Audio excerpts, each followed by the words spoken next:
no consultório da doutora Aline. A gente vai saber um pouquinho sobre ela. Preparada? Preparada, vamos lá. Vamos lá, muito obrigada por você ter aceitado o convite. Imagina. Hoje a gente vai saber um pouquinho dela e dar ênfase ao volta às aulas. Primeiramente, quem é a Aline? Não vou nem falar doutora, vou falar da Aline, pessoa Aline. Quem é a Aline? Vamos lá.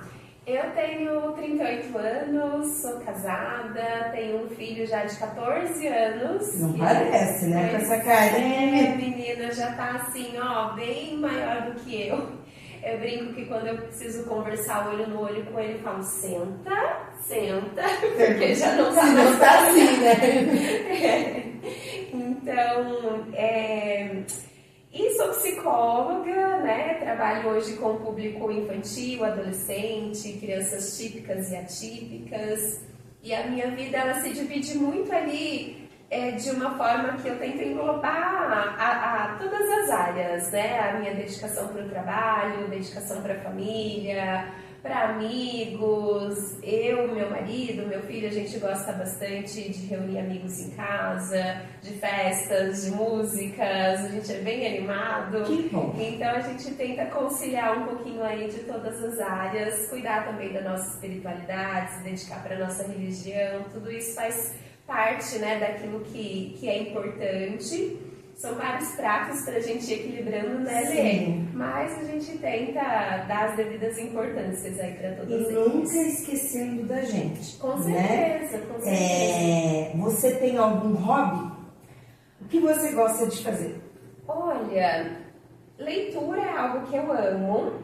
E eu tenho me dedicado também para as leituras que não são técnicas, né? Do ano passado para cá eu consegui retomar esse hobby, porque eu estava mergulhada ali só leituras técnicas, trabalho, e falei, nossa, pera, faz tempo que eu não leio um livro que não é da psicologia, que não tem a ver com o trabalho, e retomei do ano passado para cá, e para mim tem sido assim maravilhoso, porque é um tempo que eu consigo me desligar, consigo relaxar, mergulhar ali na história do livro, e como hobby eu diria leitura.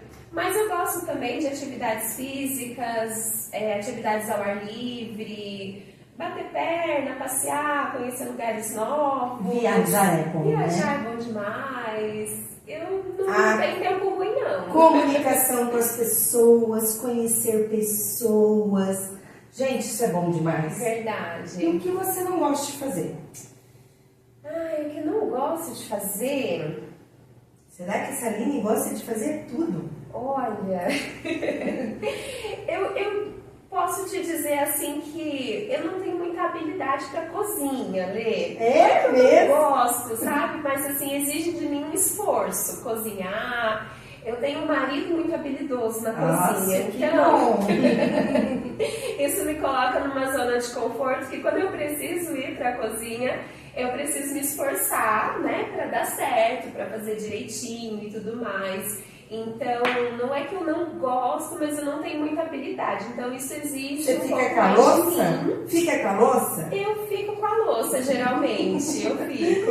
É bem assim, né? E com a companhia. Eu falo que eu sou uma boa companhia. Enquanto ele cozinha, eu converso, tá tudo certo. E o que te deixa assim super feliz, que é uma coisa que te realiza. Isso aqui dá pra ver, né? Porque o consultório dela, depois a gente vai filmar, o consultório dela é um ambiente de paz e traz muita alegria pra gente. Aqui é um ambiente que te deixa muito feliz. Com certeza. Né? É o seu cantinho, a Sim. sua segunda casa. E além disso aqui, o que deixa a Aline muito feliz? Olha, Lê, eu te diria que o que me deixa muito feliz é realizar coisas, sabe? De você se dedicar para algo e ver aquilo acontecendo. Essa sensação de missão cumprida, né? De realização me deixa muito feliz, assim, tanto no trabalho como na vida pessoal. É algo que me traz, nossa, uma satisfação muito grande. Dá pra ver que você gosta muito do seu trabalho, do que você faz. Sim. E da onde que veio esse amor pela psicologia? A escolha, eu quero ser psicóloga. eu quero trabalhar com crianças e adolescentes. Você não trabalha com adulto? Não, crianças e adolescentes. Aliás, eu trabalho muito com os pais, né, com as famílias. Então, meu trabalho também envolve os adultos. Sim. Mas a psicoterapia para adultos, não. Mas, Lê, essa escolha pela psicologia, eu falo que eu não escolhi a psicologia, ela me escolheu, na verdade, porque eu não conhecia muito da psicologia não, quando eu fui para essa área. Antes da faculdade, eu fiz o meu ensino médio junto com um curso técnico. E era técnico em telecomunicações, né? Algo voltado totalmente para exatas. Eu gostei muito da escola, eu gostava muito dos meus amigos, mas o curso em si não tinha nada a ver comigo. Então eu saí do curso técnico com uma decisão assim, eu não sei o que eu quero, mas eu sei que não é a área de exatas, né? Essa área mais técnica. E eu fui para um estágio para concluir o meu curso, e nesse estágio eu admirava muito as pessoas que trabalhavam no RH, né? E nossa, eu achava demais o que elas faziam, a rotina, o dia a dia. E aí eu comecei a entender que para ir para o RH, o curso de psicologia poderia me abrir portas, administração e tudo mais, mas, né, falei, bom, psicologia acho que tem tudo a ver com pessoas. E eu comecei a olhar, assim, eu não sabia exatamente o que eu queria fazer, mas eu sabia que eu queria trabalhar com pessoas. E aí foi onde eu fui para a psicologia. E aí durante a faculdade é que eu fui de fato descobrindo o que era a psicologia, a abrangência, né, as possibilidades, porque a psicologia está em tudo. E quando eu me formei, eu de fato fiquei na área de recursos humanos, tive uma trajetória de mais ou menos uns 7 anos entre estágio da faculdade e a vida profissional dentro da área de RH, que sim, eu gostei, me realizei, foi um período muito importante para mim.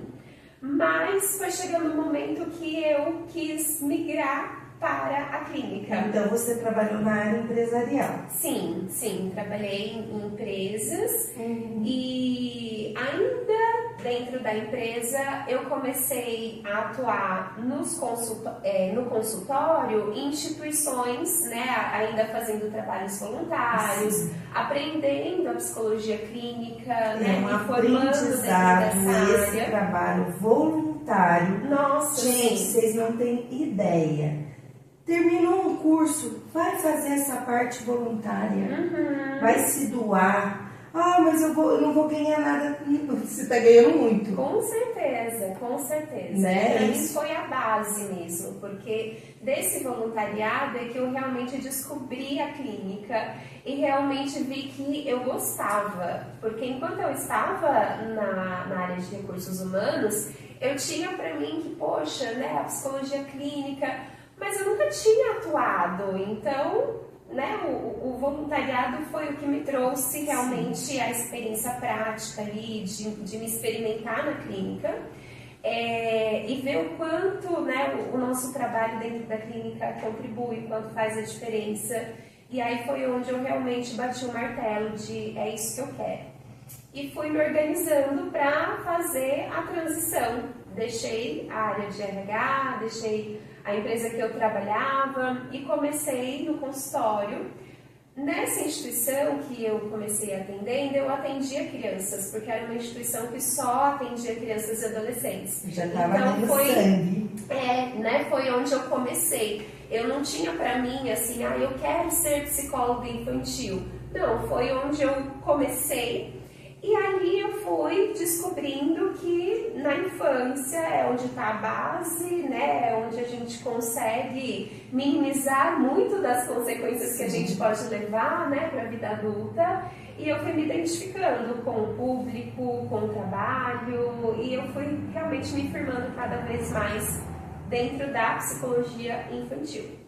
E hoje eu completo 10 anos já de psicologia clínica. Carinha, né, de menina. Né? Quando eu olho para trás e falo, meu Deus, já passou tudo tanto isso. tempo, né? Quantas crianças já passaram por aqui, né? Quantos adolescentes, quantas famílias.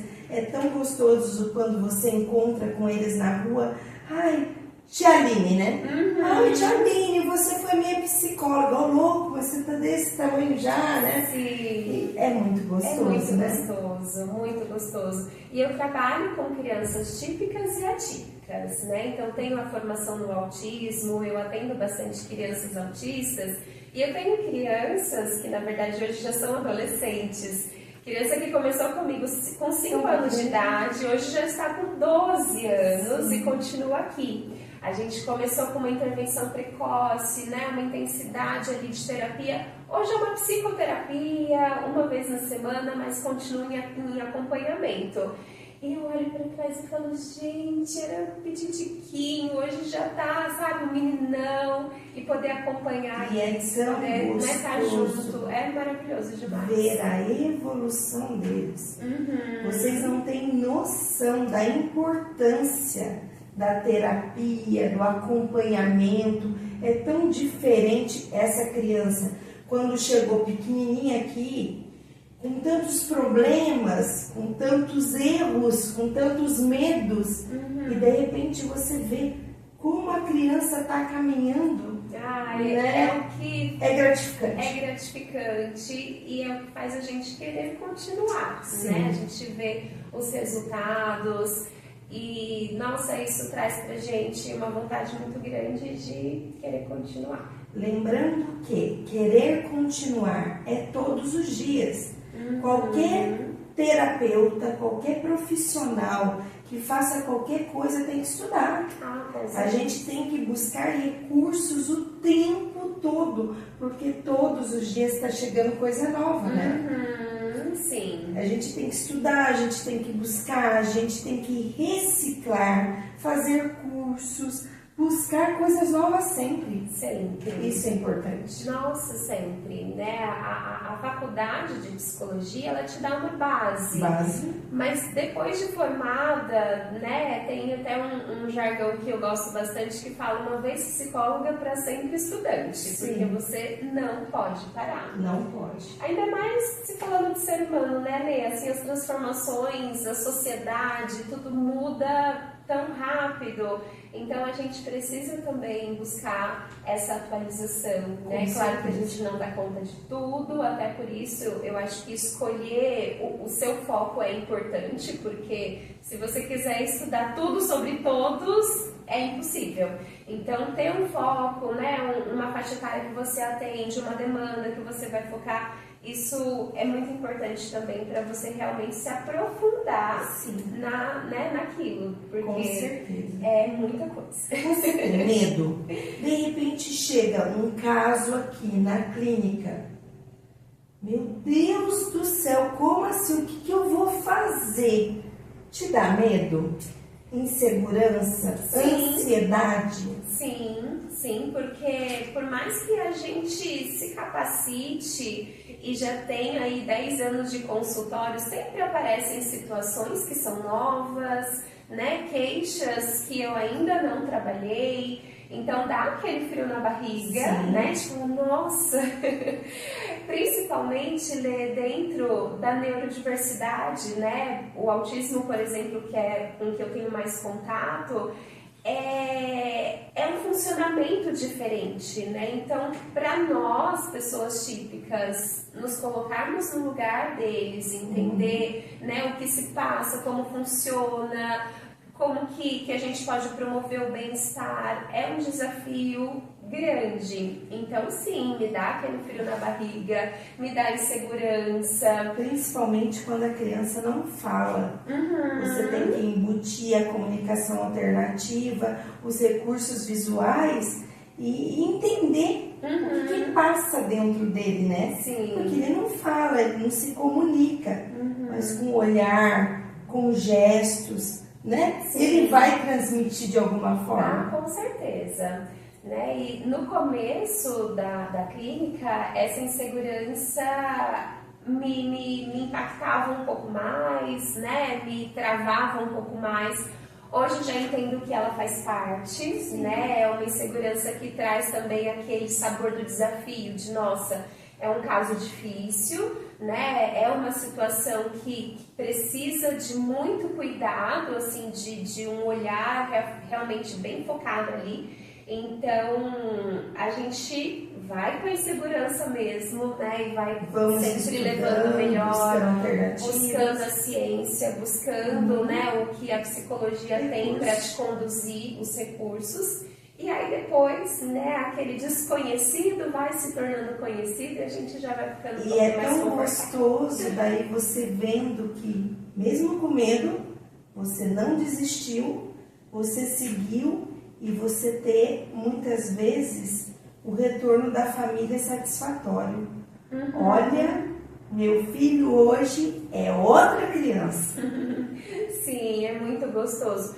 E nem tudo são flores, né, Lê? Tem situações também que a gente, às vezes, paralisa no sentido de não conseguir chegar nos resultados que a gente gostaria ou que a família gostaria, né? Eu já tive casos, claro que já tive, da gente parar o processo sem chegar no resultado que a gente gostaria de ter chegado, né? Então, tem, acho que como em toda a profissão, situações que a gente considera que, né, foram situações ali frustrantes, de insucesso, né, que talvez pela falta de conhecimento, pela falta de experiência, hoje, 10 anos depois, às vezes eu me pego pensando em casos lá do comecinho que falo, nossa, né, se eu tivesse essa bagagem, né, teria sido diferente. Então, eu né, não vou dizer que é tudo flores, que a gente sempre chega num resultado positivo,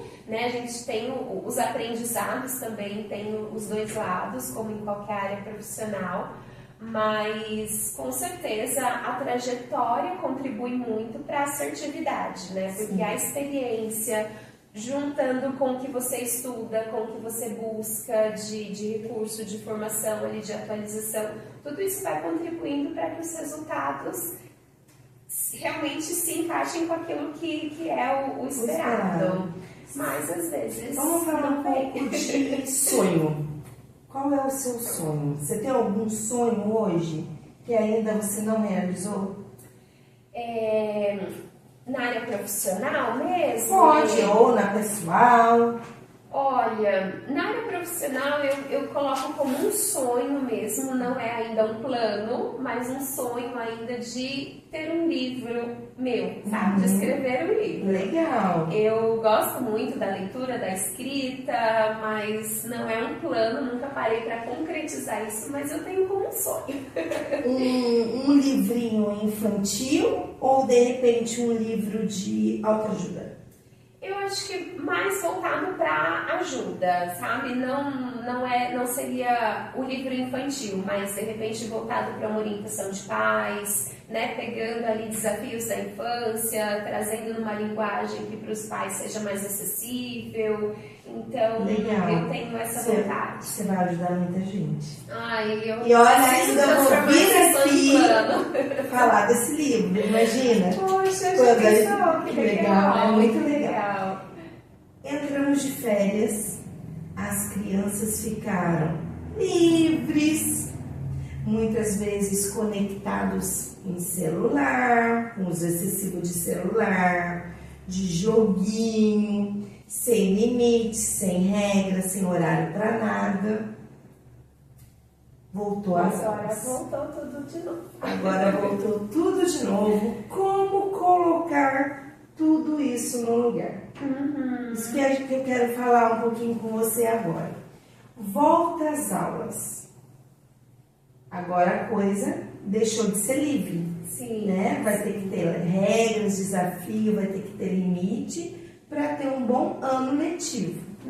Vamos falar um pouquinho sobre isso? Vamos sim, vamos. E aí, o que esses pais vão fazer agora? Pois é. Agora é a hora de ir ajeitando a casa, né, Lê? Porque, de fato, nas férias, todo mundo sai da rotina e férias é para isso mesmo, né? A gente precisa descansar, precisa deixar de ficar ali tão preocupado com os compromissos, com os horários. Então, ok, né? Tá tudo certo. E quando a gente tem que voltar para a rotina, isso exige da gente um esforço de novo, né, de se colocar ali naquela rotina mais regrada, horários, né, de ter que cumprir coisas que às vezes a gente não queria estar fazendo aquilo naquele momento. Então, para os adultos é assim e para as crianças também. E aí, os pais, eles precisam ter com as crianças, se possível, um tempinho antes da volta das aulas, já começar a organizar de novo essa rotina. Isso é muito importante. Em questão de horário, né? Sim. O horário que vai entrar na escola, olha, você vai entrar às 7 horas. Já começar a preparar, porque a criançada acorda à tarde mesmo, né? Não tem horário e tal. Vamos falar então um pouquinho como as famílias podem contribuir para o desenvolvimento da criança nesse retorno. Bom, partindo desse princípio da preparação, além de preparar com a rotina, de começar a organizar a rotina novamente, fazer com que a criança participe da preparação da volta às aulas. Organizar os materiais, né? Colocar ali os nomezinhos nas etiquetas, deixar a criança participar disso, se possível levar junto para comprar o material escolar. Organizar o estojo. O estojo, sim, né? Isso vai trazendo para a criança aquela transição, né, de as aulas estão prestes a começar, já começa a se preparar, então o emocional, o psicológico da criança já começa a se voltar para essa nova rotina que vem, né, e é importante também que os pais, eles conversem com as crianças sobre esse retorno, mas focando no positivo, né? E não trazendo para a criança assim, agora acabou a mamata, tá voltando às aulas, não tem mais folga, né? Como se fosse assim, nossa, a escola é uma coisa ruim, né? Essa rotina é algo ruim. Trazendo medo, desespero, daí a criança vai para a escola, já chora, de medo de ficar na escola, achando que aquilo ali é um castigo. Exato, né? A gente sabe que as crianças de férias em casa demandam muito também dos pais, né? E às vezes as mães, principalmente, acabam falando, né? Não vejo a hora de voltar à escola, para você voltar para a escola, não sei o quê, né? Até tem a charge, né? A professora muito feliz curtindo as férias e a mãe, né? Emburrada. Sim. E depois o retorno é o contrário, né? A mãe voltou, e agora a professora, o que me espera. Exato, e eu super entendo esse lado das mães, né? A demanda realmente é muito maior mesmo nas férias, mas a forma como isso é colocada para as crianças, às vezes pode trazer um tom de minha mãe não me quer aqui, né? E trazer para ela uma percepção de que a escola talvez seja para ela um castigo, né? Não me comportei nas férias, agora eu tenho que voltar para a escola. Então, esse cuidado também, né, de como a família apresenta a escola para a criança é muito importante, porque é isso que vai formando na cabecinha dela uma ideia a respeito da escola. Que a escola é algo legal. Sim, exatamente. Né? Ano letivo produtivo e desenvolvimento da autonomia. É algo que a família precisa ter uma participação muito ativa, né, para contribuir com esse desenvolvimento.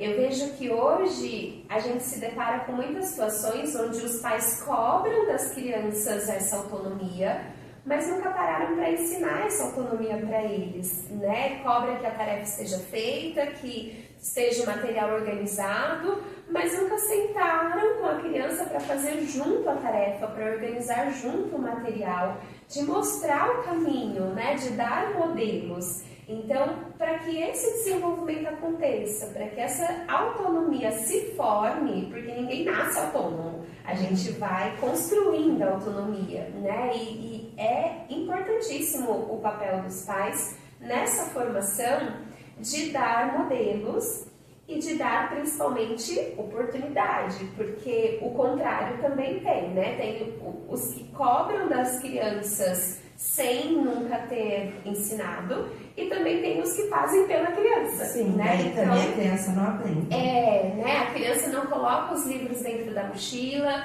não organiza estojo, né? Não checa qual é a tarefa do dia, porque tem um pai e uma mãe por trás fazendo aquilo. Então não é fazer por ela, mas fazer com ela, de mostrar como faz, dar modelo e dar a oportunidade dela fazer também.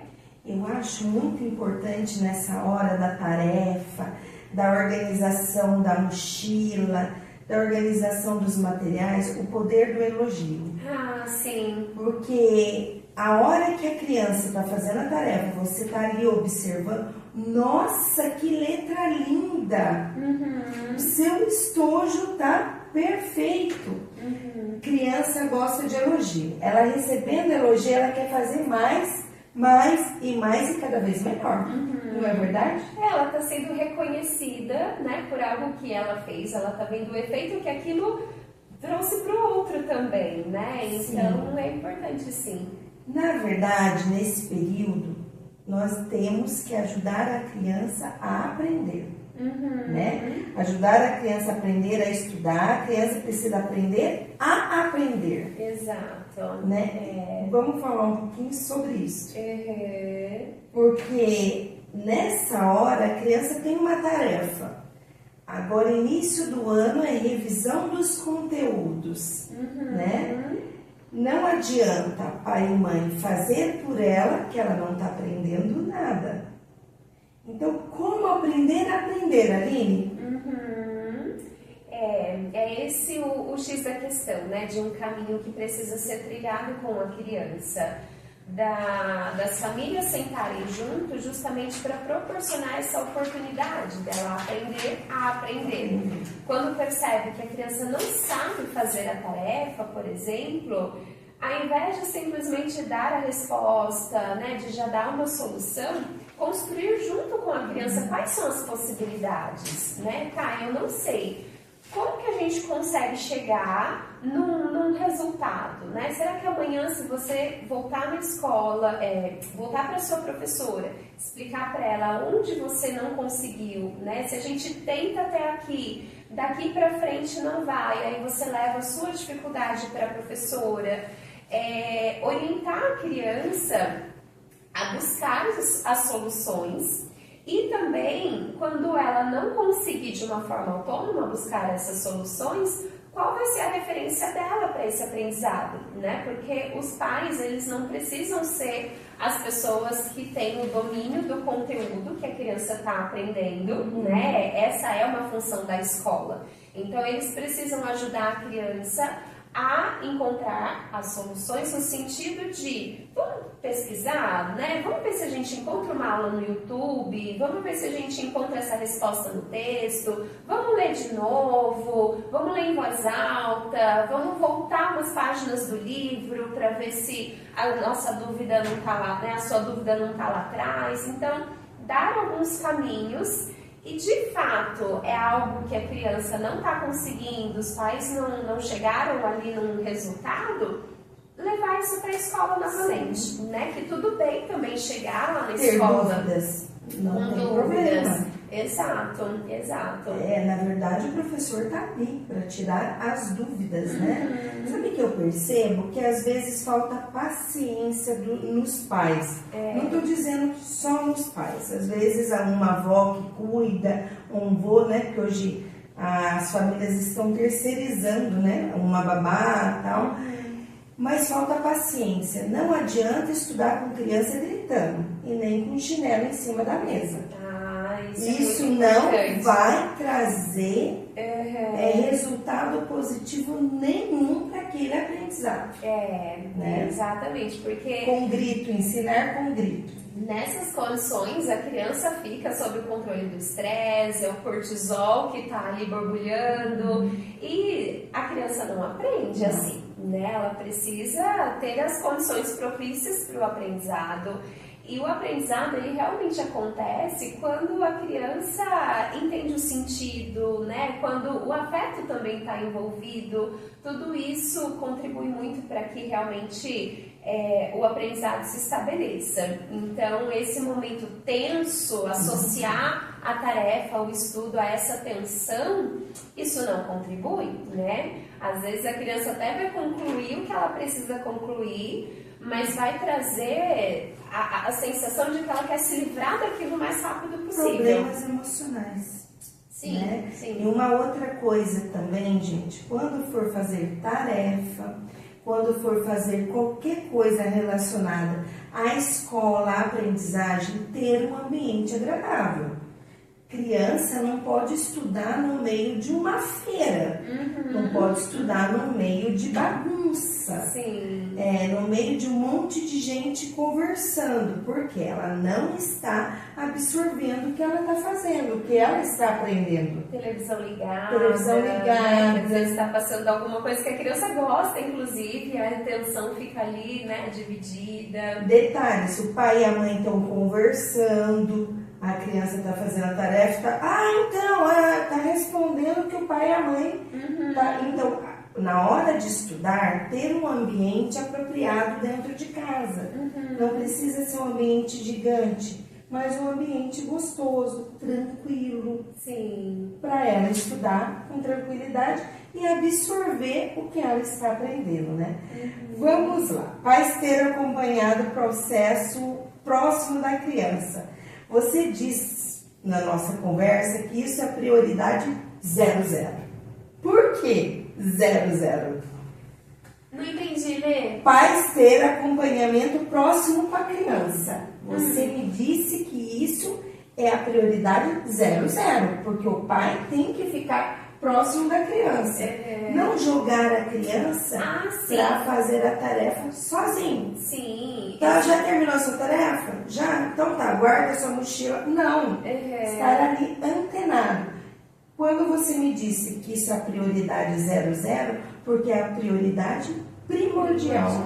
Se isso não acontecer, os próximos passos, eles ficam meio capengas, né? Assim, não ficam vai cambaleando, né? Exato, né? Se não tiver essa proximidade, né, para condução para os próximos passos, para que a criança consiga fazer sozinha, para que ela tenha autonomia, ela não, né, ela vai chegar nesses próximos passos faltando alguma coisa. Mesma coisa, a criança começa a andar.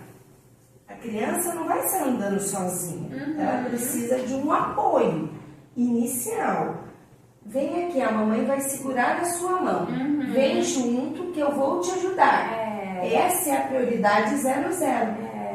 Na aprendizagem, na vida escolar da criança, essa ajuda do pai e da mãe inicial é muito importante. Sim, sim. Por isso que quando você fala que a prioridade 00, que está acima de tudo. Né? Exatamente, é bem isso mesmo. Agora vamos lá. Início escolar. Autonomia, planejamento, rotina, limites e regras. Tudo isso, né? Junto. Nossa, mas é muita coisa, né? É muita coisa importante agora no início. Vamos falar da autonomia. Tá. É muita coisa importante, muita coisa que acontece naturalmente também, né? No dia a dia, a gente não precisa dividir esses processos de uma forma individualizada. Sim. E tudo isso traz essa autonomia quando a gente traz a criança para uma participação ativa dentro de casa, né? Para que ela tenha o seu lugar na família. Então, se a gente traz a criança, por exemplo, para organizar os brinquedos delas, né? Se a gente traz a criança para nos ajudar em alguma atividade da casa, a preparar algum alimento, a preparar a mesa, né, arrumar o quarto, enfim, né, cuidar do cachorro. Se ela se aproxima dessas atividades dentro da casa, naturalmente isso está trazendo para ela o desenvolvimento ali do senso coletivo, né, de contribuir, de pensar no outro, de cumprir regras, né? Porque para fazer essas atividades da casa tem também o como isso vai ser feito, não é de qualquer jeito. Então ela vai entrando, né, num desenvolvimento ali que essas atividades com certeza vão contribuir muito para a autonomia dela dentro da escola. E criança gosta de ajudar. Sim. Vou fazer um bolo. A criança está na fase de alfabetização. Vamos lá, ajuda a mamãe. Pega para mim tantos ovos, 3 ovos. A criança automaticamente ela já está contando os ovos. Mas se ela quebrar, vai com casca. Você está ali, ajudando, né? Automaticamente ela já está fazendo o papel de ajudar na escola. Sim, né? Sim. E quando a gente fala de escola, Lê, existe essa aprendizagem pedagógica, esse desenvolvimento cognitivo que é muito importante, mas também o desenvolvimento de habilidades comportamentais que a criança precisa ter para chegar no cognitivo, no pedagógico, né? Por exemplo, a habilidade de esperar, a habilidade de saber que os outros também têm, né, os seus momentos, e tudo isso acontece dentro dessas atividades na casa. Então, às vezes a gente pensa, nossa, mas o que tem a ver, né, o meu filho guardar os brinquedos dele aqui com a aprendizagem dele na escola, né? Tem a ver que enquanto ele está guardando os brinquedos, no cérebro dele está sendo acionado ali essa habilidade de organização, né? De senso de tempo para as coisas acontecerem. Eu tive o tempo para brincar, agora é o tempo de guardar, né? E isso na escola é muito importante, porque ele vai ter o tempo também de ter o acesso aos brinquedos, a materiais, vai ter que guardar para fazer a transição para uma outra atividade. Então, tudo que acontece dentro de casa, né, que a família contribui, não necessariamente com números e letras, está contribuindo com habilidades comportamentais, né? Dele esperar, ele sabe que o amigo tem a vez na fila, não vai ser sempre ele que vai ser o primeiro, por exemplo. Tem que saber vai perder ter que nos dividir jogos. os brinquedos, perder nos jogos, exatamente. Eu não vou ser a vida inteira o vencedor. Se eu perdi, não tem problema nenhum. Isso não quer dizer que eu sou um derrotado. Não, é normal. Vai brincar, vai fazer uma corrida. Eu não consegui chegar em primeiro lugar. Tudo bem, a próxima vez, quem sabe você consegue. Né? Uma outra coisa que a gente falou sobre o planejamento. A criança vai começar as avaliações também. A criança tem os conteúdos, tem que ter o planejamento. Por que deixar para o último dia para estudar todo o conteúdo? Vamos estudar com calma. O que você aprendeu hoje? Estuda aquele pouquinho. Quando ela for estudar todo o conteúdo do bimestre, ela está mais calma porque ela já sabe. Né? Isso é muito importante, o planejamento. Parte de rotina. Agora é hora de fazer tarefa. Não, eu vou fazer tal coisa. Agora é hora da tarefa. Isso para os pais, gente, se liga, é muito importante. Tem horário para ir para aula de natação, horário para ir para aula de inglês, para aula de balé, aula de um monte de coisa. Mas também tem que ter o horário do estudo. Sim. Isso é muito importante, muito né, importante. Enquanto você falava agora, eu me lembrei um pouquinho de como era com o meu filho, né? Que eu tive isso com a minha mãe e eu fiz isso com o meu filho, né? De ter alguém ali, de sentar ao lado e ajudar e conduzir. E eu me lembro que quando era a véspera de prova, eu fazia ali algumas perguntas, né, e eu deixava ele estudando um pouquinho e combinava com ele, filho, então você vai estudar, depois eu te faço umas perguntas e aí sem olhar no livro, você tenta me responder. Se a gente vê que você está conseguindo responder, é porque tá ok.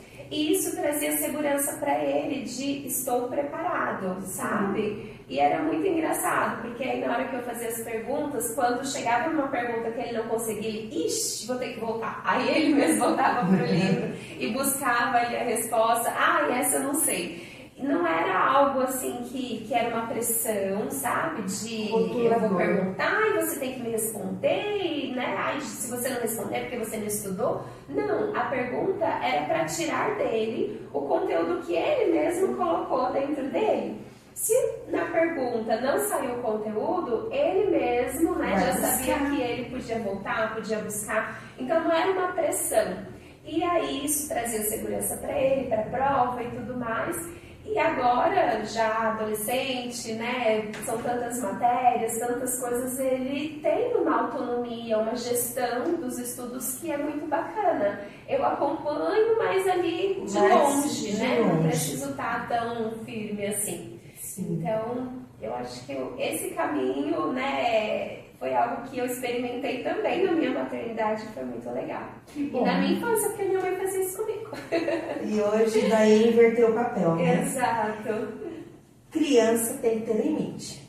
Uhum. Em todos os aspectos, né? Sim. Até mesmo no uso excessivo do celular, dos jogos, porque isso trouxe muita perturbação na cabeça das crianças, né? Principalmente depois da pandemia, que eles resolveram mergulhar nesse mundo virtual e esqueceram muitas vezes de viver, de brincar, de se comunicar, de chupar o sorvete, de querer estar na praça brincando. Falta isso, né? Falta, né? Esse limite e esse cuidado, porque muitas pessoas não estão percebendo, mas esse uso excessivo da tecnologia virtual está deixando as crianças doentes e trazendo um vício muito grave, sim, muitas vezes de solidão. A gente tem todo um risco envolvido, né, que a gente conhece aí. Mas, além desses riscos da criança ter acesso a conteúdo inadequado, pedofilia na internet e tudo mais, a criança que fica ali num tempo excessivo de tela, ela está ganhando uma percepção de mundo muito diferente da realidade, né? Porque a tela, ela proporciona uma rapidez, uma agilidade para as coisas acontecerem, uma satisfação que é gerada dentro daquele cérebro que o mundo real não consegue proporcionar. Nosso mundo não é agitado daquele jeito como é num joguinho, né? Exato. Enquanto ela está mergulhada nesse mundo virtual, ela também está perdendo a oportunidade de desenvolver habilidades que são importantíssimas para o mundo real, né? Deixando de ter contato com outras crianças, de ter que pensar na resolução dos problemas, deixando de ter uma interação ali que vai trazer uma satisfação para ela em relação às amizades, de ter oportunidade de ter que trocar o brinquedo, de ter que emprestar, de ter que falar não quando ela não quer, né? De ter que buscar nela recursos para lidar com as situações que a vida propõe. No virtual, os recursos estão todos ali para escolher os botões, né, o que vai acontecer.